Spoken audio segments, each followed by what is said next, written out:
leadership. Hi, I'm Linda Kyoto, and I'm going to share with you today what are some of the most powerful elements of leadership. I'm going to start by saying that some of this work is not necessarily my own. I'm going to bring to you some of the elements that I've learned throughout the time, and I will give credit to this particular model that I'll share with you around the most successful elements to neurocapability. And the neuroscience around the most important elements from a leadership perspective. The first one I'm going to talk about is emotional intelligence. So when I think about, and you've lots of people have heard this before, emotional intelligence, the intelligence to understand your own thoughts and feelings, and then be able to change your behavior so that you present yourself with the best behaviors for yourself. And also the intelligence to read the emotions or the actions and the behaviours of others so that you can also help others be the best version of themselves. So emotional intelligence would be one of the key elements to master as a leader. And this is not new. This has been around for a long time where people have spoken about it. But it's also one that doesn't lose its importance over time. This is going to continue for the rest of our lives. We are made up of emotions and thoughts. So therefore, continuing to work on the intelligence of mastering your thoughts and your emotions is easier said than done, but that is a lifelong intelligence to make sure you nurture. The other intelligence that I believe now is really more important than it has been before is the idea of social intelligence. To master the social surrounding that you're in, to master the social skills, to be able to understand what your role is in a social setting. The nature of what we do, most of the time, people are either interacting with others, working with others, or being part of a project team, or there is a group of individuals. Understanding how people are socially connected, how we help people to connect and bring people together rather than act in ways that can alienate or isolate people is an element that I certainly can see is required more now than it has been before, because the work of people working as individuals has evolved also. There are more people that are working together to master the intelligence of many. So because of that, having a social awareness or social intelligence about what you say and how you act, and understanding the cues socially from others is certainly an element to master from a leadership perspective. The third one that I'll talk about is attentional intelligence. Attentional intelligence is the intelligence to know what you give your attention to. And that is really important, what you focus on and what you put your energy on a day-to-day basis. In the past, we've spoken about, and I've taught it myself, time management courses, need to go to time management courses, because time management was seen as, you've got to manage your time. And I think it was Bob Proctor who originally said in one of his sessions that everyone has the same time. So what are you managing? You're actually not managing time. You're managing yourself, which is managing the way that what you place your attention to. And I believe from a leadership perspective, it's understanding what are the, where do I want to place your energy? We all know that we get tired. Our brain doesn't have, particularly our thinking part of the brain, doesn't have an infinite supply of energy.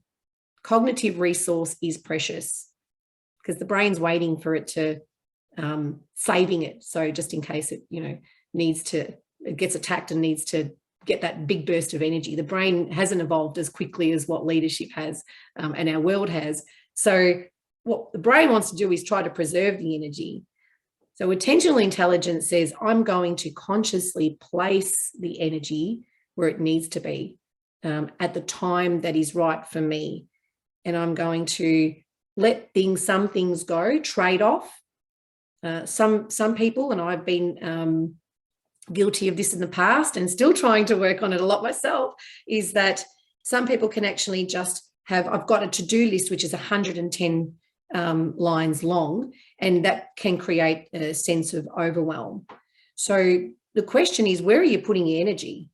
Where are you putting your time and your energy? And then assessing, are you getting the return on that energy, the return on that effort, or the results for the effort that you're putting in? If what you're getting back is not moving you in the progress of your goals and your strategies, then you need to change where your energy is going. So that's attentional intelligence, which would be really good to master. So, thinking about my emotions and how I act and how I'm feeling and how I might be others and how others might be acting and feeling, or thinking and feeling. Social, so in a group setting, how are we making sure we're leveraging everyone in the group? And then where am I putting my attention to? If you can master those things in leadership, you will propel your own personal success and the success of your team.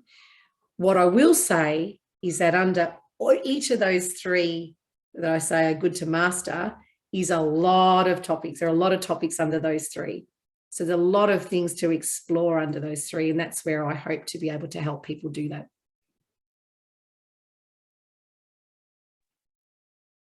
Recording, and off you go. Hi, I'm Linda Kyoto, and a question that's been asked of me often is, what's the biggest game changer in leadership these days?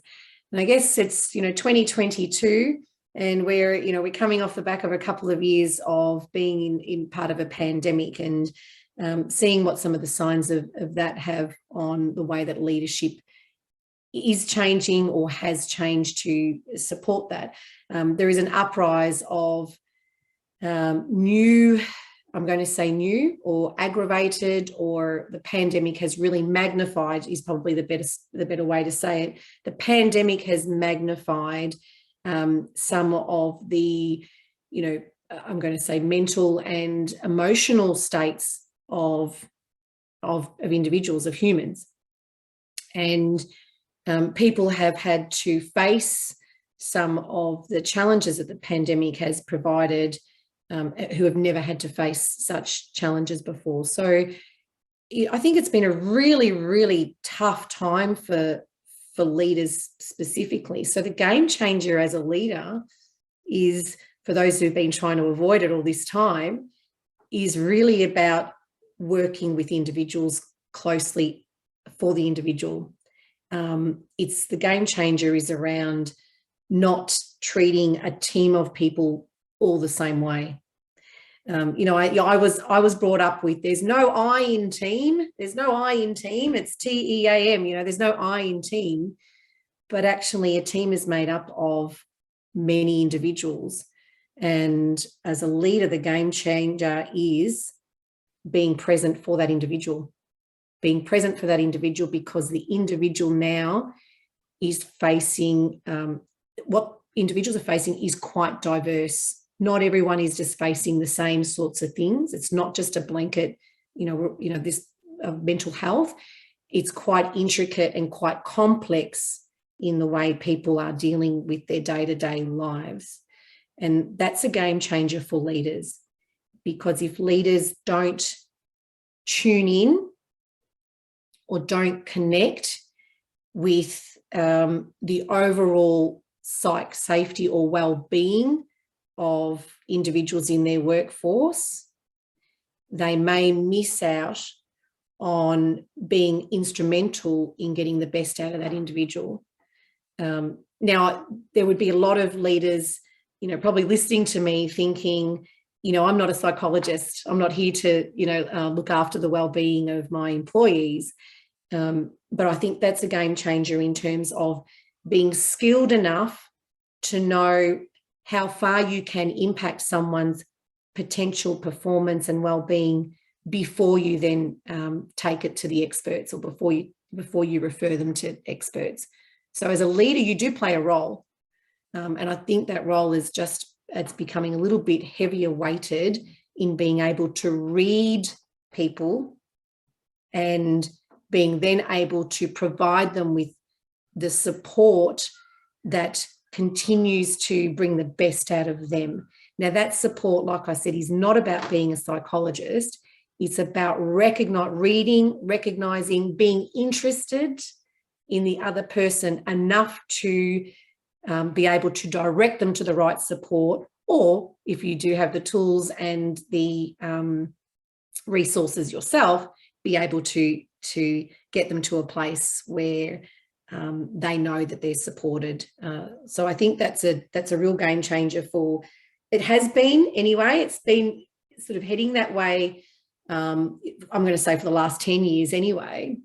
But the pandemic has really propelled the need for leaders to be more in tune with individuals in their team and themselves, to be more in tune with themselves, because as leaders, they're not outside of the impacts of the pandemic. They're not outside of the impacts of human behaviour.